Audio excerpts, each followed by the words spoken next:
Hello, good morning. Hopefully सब अपने घर में बढ़िया होंगे। हम भी बहुत बढ़िया हैं, पर मूड थोड़ा सा अभी भी ख़राब है। पापा जा रहे हैं। पापा तो जा रहे हैं, पर उस चक्कर में सारी रात बेकार सी गई। बेकार सी क्यों गई? सुबह 2-2:30 बजे तक एडिट वगैरह ख़त्म करके मैंने ख़त्म किया सारा काम, और उसके बाद 3-3:30 बजे के करीब जब सोने को गई, तो 3-3:30 बजे के करीब खांसी ऐसी छिड़ी इस करवट भी खांसी, इस करवट भी खांसी। रुक ही नहीं रही थी, रुक ही नहीं रही थी। फिर दिया ने ना मुझे ये सिरप दिए थे कल, तो मैंने शाम को ले लिया था जब दिया ने दिया था। उसके बाद मैंने रात को नहीं लिया था कि डबल डोज हो जाएगी, तो फिर मैंने रात को 4:30-5 बजे के करीब ये सिरप लिया। कोई फ़र्क नहीं पड़ा, कोई भी फ़र्क नहीं पड़ा, बिल्कुल भी। खांसी खांसी खांसी सारी रात ऐसे निकली है, खांस खांस के। सुबह 10 बजे तक मैं खांसी हूँ, पर हिम्मत इतनी नहीं हो रही थी कि जागते हुए भी जाऊँ, नहा लूँ, उठ के जोत जलाऊँ, कुछ करूँ। उठा ही नहीं जा रहा था, क्योंकि नींद एक पल की भी नहीं आई सारी रात। तो अभी भी मैं नहाई नहीं हूँ, देखो ऐसे ही बैठी हुई हूँ, और 11:30 का टाइम हो गया है। तो पापा की चाय जो भोग की थी, वो मैंने ख़त्म कर दी है। वो मैंने अभी अभी पी है। अभी समृद्ध उठ के आया, तो उसने बोला कि मम्मी भूख लगी है। तो अब चाय मरता क्या ना करता, उठना तो पड़ता। तो उठी हूँ। अब मैंने उसको बोला है कि मुझे 10-15 मिनट का टाइम दे दे, चाय पी लूँ, नहा के आती हूँ। नहा के उसके बाद मैं एक ही बार नाश्ता बनाऊँगी, तो पापा को भी दूँगी। वैसे इन्होंने भी आज चाय के साथ ब्रेड बटर दे दिया था पापा को, रस वगैरह नहीं दिया था। तो पापा तो नाश्ता कर चुके हैं, उनको अब लंच दूँगी। और लंच में मैं सोच रही हूँ पत्ता गोभी मटर बना लेती हूँ फ़िलहाल। और विसर्जन के टाइम पे कुछ 1-2 लोगों ने बोला है आने के लिए, तो अगर वो लोग आते हैं तो मेरा विचार है कि पूड़ी आलू बना लूँगी। समृद्ध के कुछ दोस्त भी कह रहे थे, और दिया की कुछ फ्रेंड्स ने भी बोला था आने के लिए। अब पता नहीं कोई आ पाएगा कि नहीं आ पाएगा, क्योंकि विसर्जन 29 का था, तो उन लोगों ने प्लान 29 के हिसाब से किया होगा। अब विसर्जन तो आज ही होगा, तो देखो क्या होता है। चलिए, मैं थोड़ा सा काम वाम निपटाती हूँ। और इस बीच मैंने सोचा कि मैं आपको गुड मॉर्निंग भी कर दूँ। और पता है क्या हुआ, मेरी ना दवाई मिस हो गई है, दवाई ख़त्म हो गई है। तो कल मैंने पूरा दिन दवाई नहीं खाई ना, तो अब मेरी फिर से कमर टेढ़ी हो गई है। ऐसे हो गया मेरा पोस्चर, ऐसे करके चल रही हूँ मैं। कमर इधर को चली गई है, लेफ़्ट साइड को। और वहाँ मैं गई नहीं थी ना कल, तो क्योंकि मैंने आपको बताया थोड़ा सा मनी शॉर्टेज है, तो मैं वहाँ गई नहीं थी कल। तो अगर चली जाती तो पता नहीं, शायद एक सिटिंग में और फ़र्क पड़ जाता। तो अब मंगलवार को नहीं, हाँ मंगलवार को मिलेगा टाइम। बुध नहीं, सोमवार को मिलेगा टाइम। सोमवार और बुधवार होता है ना, तो सोमवार को ही मिलेगा टाइम। तो देखते हैं क्या होता है। अभी तो है 2-3 दिन। तो चलिए मैं ये निपटाऊँ। और आज मुझे कितने सारे कपड़े तय लगाने हैं, देखो। ये 2 बार के कपड़े ये पड़े, और अभी बाहर सूख रहे हैं, और अभी मशीन फिर फुल है। अभी मशीन भी लगानी है। बहुत सारा काम है आज, बहुत सारा। अभी तक मैंने बेड भी सही नहीं किया, देखो। और आज रात को दिया से मेरी लड़ाई हो गई थी, बताया था ना, सबका मूड ख़राब है, तो छोटी छोटी बातों पे चिड़चिड़ सब करे जा रहे थे। तो दिया से रात को जाने से पहले ना, ऑफिस जाने से पहले मेरे से बहुत ज़बरदस्त लड़ाई हो गई। तो आज वो कमरा छोड़ के चली गई है। आज उस कमरे में जाके सोई है आने के बाद। बच्चों में और कुछ हो ना हो, अकड़ ज़बाने भर की होती है। तो आज गुस्सा दिखाने के लिए मैडम वहाँ जाके सोई है, क्योंकि मैंने उसको बोल दिया था कि तेरे चक्कर में मैं टीवी मंदी वॉल्यूम पे, मतलब बंद वॉल्यूम पे देखती हूँ। मतलब आपस में बहस हो रही थी, तो मैंने बोल दिया, मैंने कहा मैं भी तो करती हूँ तेरे लिए कॉम्प्रोमाइज़। तो मैंने राजू के उधर चली गई कि आप टीवी देखो, मैं उधर ही सो जाऊँगी। आ जाएगी अपने आप।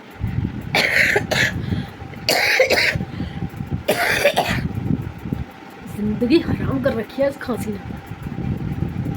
कोई चीज़ ऐसी नहीं है जो छूट गई है। मतलब ऐसा हो रहा है कि घर में काम का टाइम है, पापा आए हुए थे, और चारों तरफ से सबने मुझे एक साथ घेरा, सबने। कमर ने तो ऐसी तैसी फेर रखी है पिछले 8 दिन से। खांसी ना होके भी इतनी ज़बरदस्त छिड़ी पड़ी है। दांत का ये जो पका हुआ साइड है, ये सारा, ये देखो, ये सब सूजा हुआ है, ये सारा सूजा हुआ है। दांत में पूरे में स्वेलिंग आ रखी है, तालू फूला हुआ है। उसके बाद मोशंस, खांसी आती है, मोशन बीच में निकल जाता है। दिन में 3-3 4-4 बार जाके नहा रही हूँ।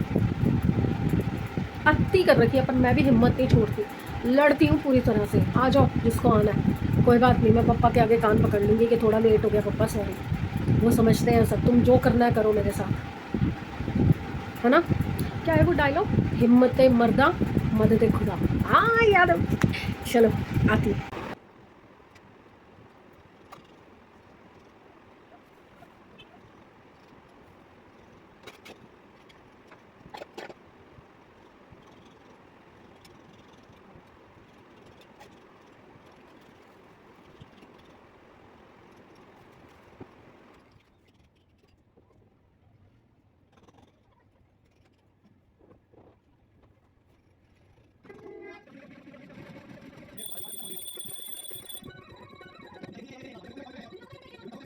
सैमी के लिए तो बना रही हूँ मैं, दिया तो सो गई है तो आज तो वो मुझसे बात भी नहीं करेगी। तो ये मैंने रख दी है ब्रेड बटर, और यहाँ पे दूध उसके लिए गर्म होने रख दिया है, सिम पे ही रखा है ताकि चारों ब्रेड बना सकूँ मैं। पापा ने जाना है तो पापा के जाने के बाद हम सफाई नहीं करेंगे, वैसे तो वो इवनिंग में ही जाएंगे, तो इवनिंग में तो सफाई का मतलब नहीं बनता, तो मैं सोच रही हूँ कि अभी सफाई कर ली जाए। तो मैं अभी समृद्ध को बोलने जा रही हूँ कि समृद्ध झाड़ू पोछा एटलीस्ट करते, जबकि उसका किया हुआ मुझे सेटिस्फेक्शन नहीं देता, बट मैं नहीं कर पाऊँगी, मैं कपड़े तय लगाऊँगी और मशीन लगाऊँगी। तो समृद्ध नाश्ता करके झाड़ू पोछा कर देगा फटाफट से। थक गई हूँ मैं कपड़े तय लगा के। समृद्ध के पापा के वो अभी दिया के रहते हैं लगाने हैं, ये प्रेस के रहते हैं लगाने हैं, ये मेरे हैं, मेरे बस इतने से हैं। देखो ये सारे अंडर गारमेंट्स हो गए, वो चदरे वदरों का सेक्शन हो गया, अभी मेरा एक गाउन रह गया। अब जगह बनानी है तो समृद्ध को कॉल करती हूँ, समृद्ध ये जो तय लगे हुए हैं ये ले जाए अपने, तो मैं दिया के और बाकी बच्चे कपड़े प्रेस के जो हैं वो तय लगाती हूँ। थक गई बैठे बैठे भाई, हिम्मत जवाब दे रही है। चलिए फटाफट काम निपटाऊँ और थोड़ी कमर सीधी करूँ, क्योंकि अब मेरे में सब्ज़ी बनाने की हिम्मत अभी तो नहीं है, देखते हैं क्या करती हूँ। ये निपटा अब काम, कपड़े अब ख़त्म किए, वो धोने के हैं ये वाले, और ये वाले दिया के रह गए, मैंने अपने संभाल दिए। प्रेस का ढेर देखो कहाँ चढ़ता चला जा रहा है, मुझे लग रहा है एक दिन ना अलमारी क्रॉस कर देगा।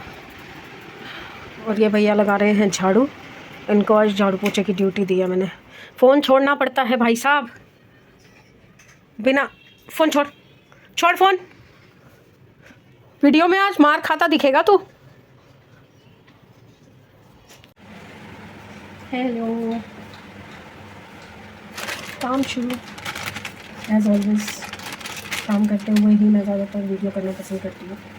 तो क्या हो रहा है, एक साइड बन रही है पत्ता गोभी, दिखा देती हूँ। एक साइड बन रही है पत्ता गोभी मटर, और मटर रह गए हैं थोड़े, और एक साइड बन रहे हैं सूखे आलू।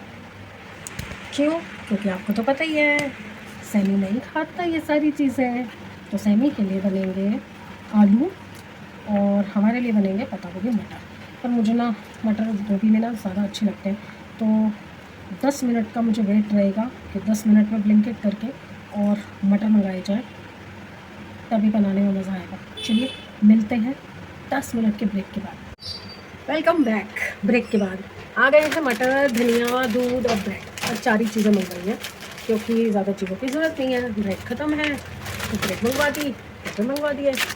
मुझे ना वो बाज़ार वाले जो मटर आते हैं सब्ज़ी वालों के पास, उससे ना बेटर ये लगते हैं, क्योंकि उसमें लो तो 1 किलो निकलते 250 ग्राम है, इसमें कम से कम आधा किलो लिखा तो आधा किलो ही आते हैं ना, इसलिए। अब बस काम शुरू। गोभी को ना, इस पत्ता गोभी को ना बहुत अच्छे से वॉश करना चाहिए, क्योंकि इसमें ना एक कीड़ा होता है, वो कीड़ा दिमाग पे जाके अटैक करता है सीधा। तो इस गोभी को कभी भी कच्चा नहीं खाना, कभी नहीं खाना, क्योंकि हमारी फैमिली में किसी के साथ हो चुका है ऐसा। और अभी रिसेंटली भी मैंने किसी का सुना था फेसबुक या कहीं पे, कि उसके साथ भी वही हुआ जो हमारे घर के बेटे के साथ हुआ था। तो पत्ता गोभी को कभी भी बिना पकाए खाना ही नहीं है। इसलिए ना मेरे को मोमोज, चाउमीन, इन सब चीज़ों में ना डर सा लगता है। खा तो लेते हैं हम लोग क्योंकि पकी हुई होती है, बट डर तो लगता ही है भाई। चलिए, दोनों जगह हाथ एक साथ चलाना है। गैस मैंने ऑलरेडी सिम पे रख दी थी।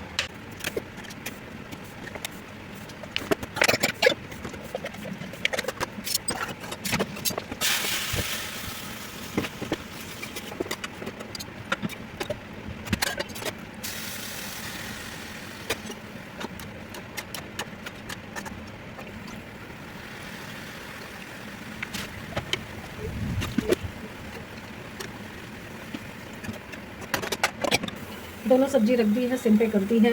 अब मैं जा रही हूँ वापस अंदर, क्योंकि मैं सपना का ब्लॉग देख रही थी, वो थोड़ा परेशान है, तो अब मैं करूँगी सपना को कॉल।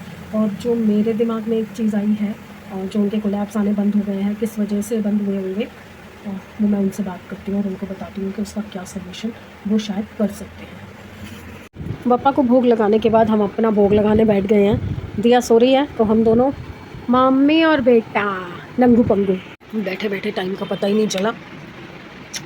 6 बज गए हैं और पापा के जाने का टाइम हो रहा है। थोड़ा सा लेट ही जाएंगे क्योंकि 7 बजे तक ही आएंगे, तो उसके बाद ही पापा को लेके जाएंगे। तो पहले पूजा होगी, आरती होगी, उसके बाद जाएंगे। तो मैं आई थी पापा को चाय पिलाने, आज की ये लास्ट चाय इस साल की बप्पा के लिए। किसी के गणपति जी जा रहे हैं भाई, दिखा दो, दर्शन करा दो। पता नहीं कहाँ डांस कर रहे हैं। और ये देखो, ये यहाँ डांस कर रहा है मेरे साथ, खिड़की पे चढ़ गया। कुकू डम डम डम डम, कहाँ बज रही है डम डम डम डम डम डम। उधर से ले गए शायद, इधर नहीं आ रहे। मैंने सोचा था वहाँ से दिख जाएंगे। हम सब तैयारी करके बैठ चुके हैं, हमारी जोत वगैरह सब लग चुकी है, सब तैयारी हो चुकी है। ये देखिए, थाली भी सज चुकी है, मिठाई भी आ चुकी है, हमारे लोग भी सब तैयार हैं। सिर्फ एक दिया की वेट हो रही है, दिया तैयार हो रही है। फिर हम आरती करेंगे पप्पा की और फिर पप्पा चले जाएंगे।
चले गए पप्पा।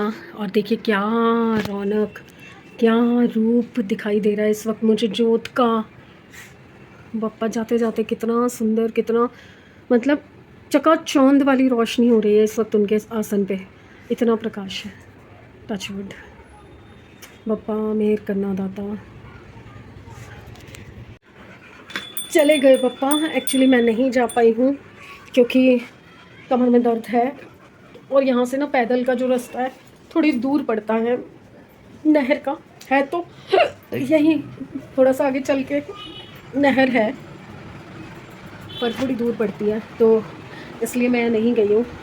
एक तो सीढ़ियाँ उतरना, फिर चढ़ना, फिर जाना थोड़ा मुश्किल था। देखिए ड्रेस भी निकाल के रखी थी मैंने कि पहनूँगी अगर कोई आएगा, पर कोई बात नहीं, कोई नहीं आया, शायद उनके नहीं होंगे दर्शन लिखे, तो जो आया उसको तो नसीब हुए हैं और परमात्मा उसको बहुत सारा आशीर्वाद देगा।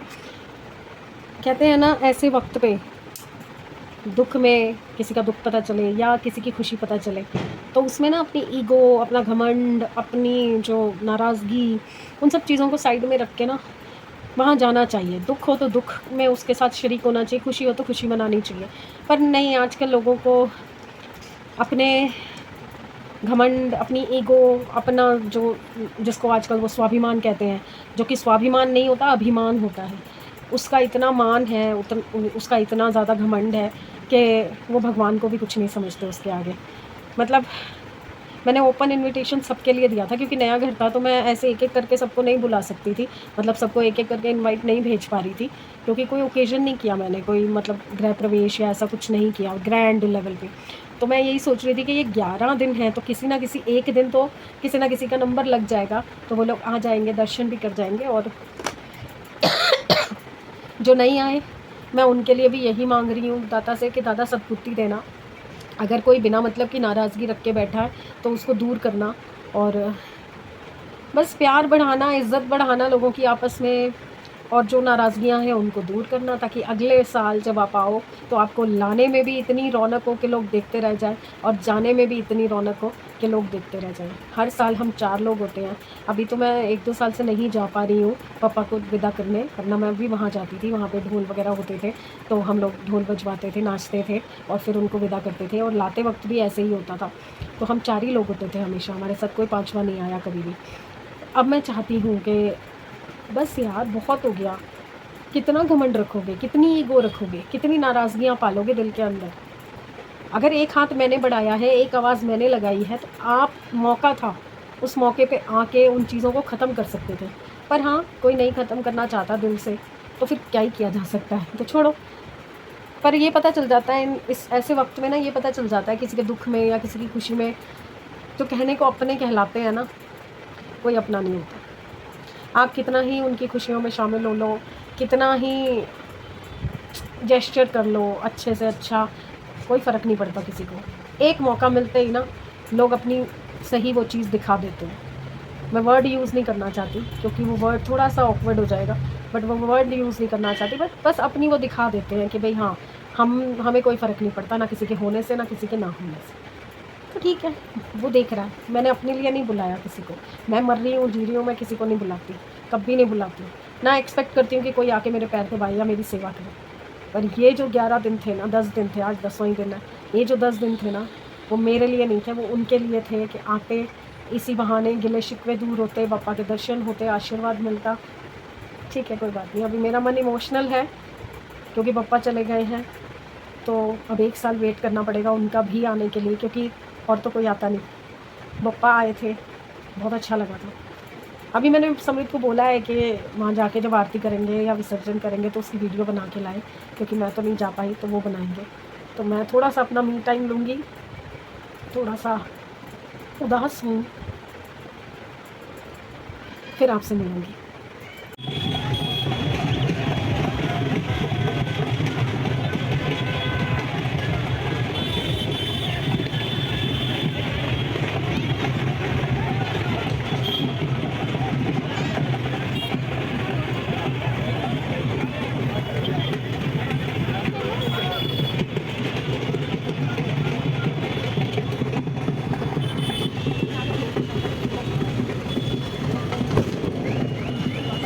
सैमी को दे दो।